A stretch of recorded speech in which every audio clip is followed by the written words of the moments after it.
बिजली की समस्या सभी माननीय सदस्यों ने उठाई। हम इसमें नहीं जाना चाहते कि 16 घंटे है कि 18 घंटे है, लेकिन ये बात सही है कि लगातार ट्रांसफार्मर जल रहे हैं।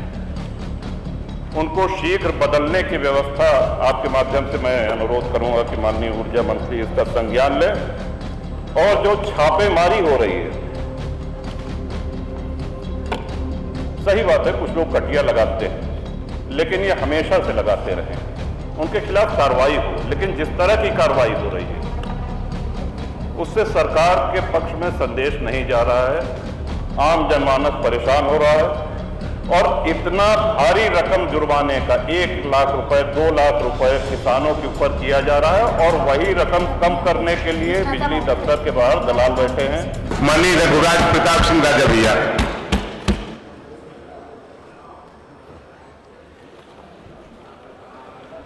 माननीय अधिष्ठाता महोदय, सूखा और बाढ़ पे चर्चा जो हो रही है, एक तो ये अजीब स्थिति है कि प्रदेश में एक तरफ सूखा और एक तरफ बाढ़ एक साथ एक ही वर्ष आया है। तो पहले तो मैं सरकार को धन्यवाद दूंगा कि आपने इस चर्चा को स्वीकारा और मुख्य रूप से कृषि, बिजली, पर्यावरण और सिंचाई, इन 4 मंत्रालयों से संबंधित ये चर्चा है और ये समस्या है। श्रीमान, अगर कृषि मंत्री यहां उपस्थित होते तो और अच्छा होता। उत्तर प्रदेश की 65% आबादी खेती पे निर्भर है, और इसलिए ये चर्चा और भी आवश्यक हो जाती है। कल भी इस चर्चा को हम सुन रहे थे, माननीय कृषि मंत्री, माननीय जल शक्ति मंत्री की ओर से उन्होंने कहा कि साहब नहरों में टेल तक पानी जा रहा है, जो कि सत्यता से परे है। इसको सत्ता पक्ष के विधायक और चाहे प्रतिपक्ष के विधायक इस चीज को मानेंगे। अपने अपने क्षेत्रों में जाएं, टेल तक पानी नहीं जा रहा है, बहुत सुधार की आवश्यकता है। मेरे यहाँ भी मानिकपुर रजवाहा, हीरागंज रजवाहा है। पूरे प्रयास के बावजूद हमको ये कहने में कोई झिझक नहीं है कि हम लोग उसके टेल तक पानी अनेक पत्राचार, अनेक प्रयासों के बाद भी नहीं पहुंचा पाए। रबी, खरीफ, जायद 3 फसल होती है श्रीमन, जिसमें खरीफ की ये जो फसल है इसमें वर्षा की भूमिका सबसे महत्वपूर्ण होती है। आपने देखा होगा कि अगर ट्यूबवेल से या नहरों से धान की फसल को पानी पहुंचा भी दिया जाए और कड़क घाम हो रहा है, धूप हो रही है, तो फसल पीली पड़ने लगती है। इसके लिए ह्यूमिडिटी, इसके लिए नमी की आवश्यकता होती है।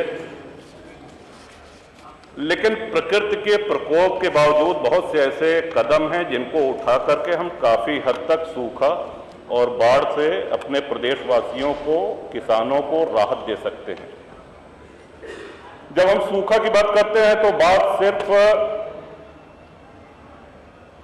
फसलों में पानी न पहुंचने की ही नहीं होती है, बल्कि घटते हुए जलस्तर पे भी निरंतर हमारा ध्यान होना चाहिए, उसके निदान, उसके खोज। आज कई ट्यूबवेल हैं जो पानी छोड़ दे रहे हैं, आज छोटे हैंडपंप हैं जो बेकार हो गए हैं।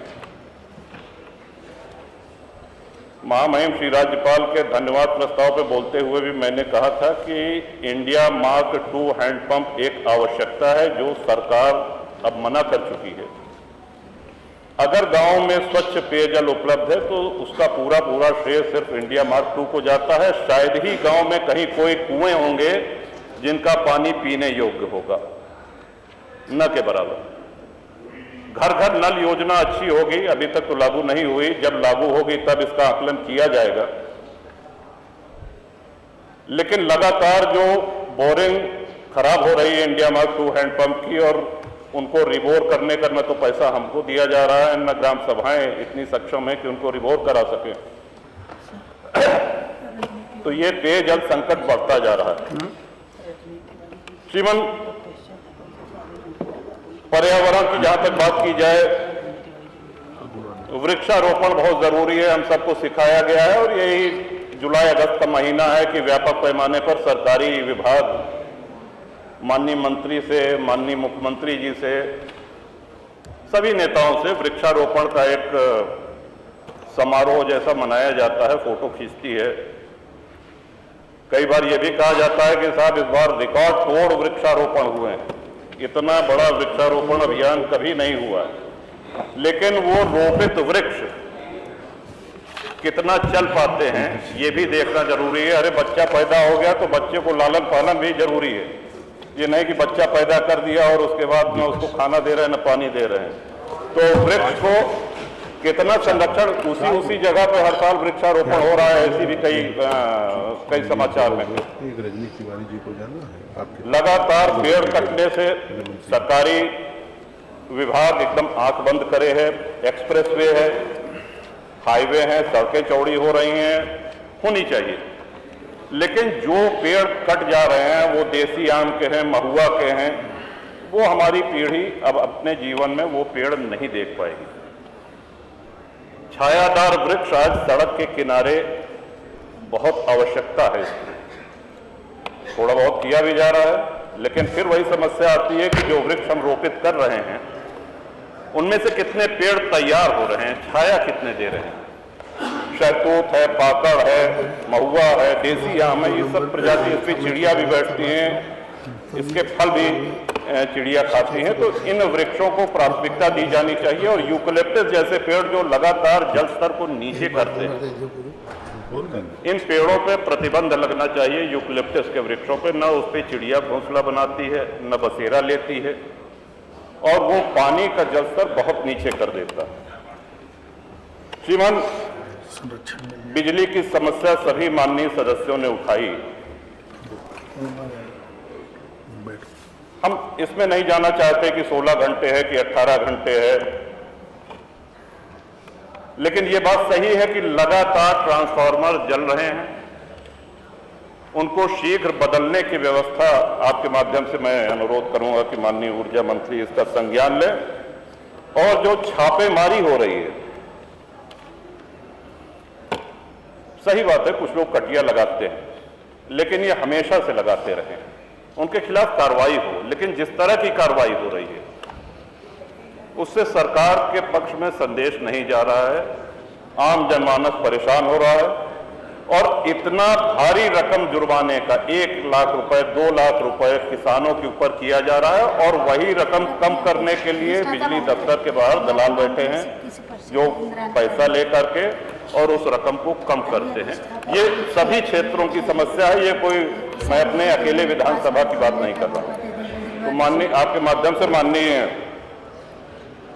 ऊर्जा मंत्री जी से भी ये अनुरोध है कि इस समस्या का त्वरित निदान श्रीमान, या तो ट्रांसफार्मर को जल्दी से जल्दी रिप्लेस किए जाना, बदले जाने की व्यवस्था करें, और साथ ही इस पर प्रभावी रोक लगे कि किसानों का, ग्रामवासियों का शोषण बिजली विभाग के कर्मचारियों, अधिकारियों द्वारा न हो। सूक्ष्म काल ने अपनी बात राजा साहब। इसके साथ ही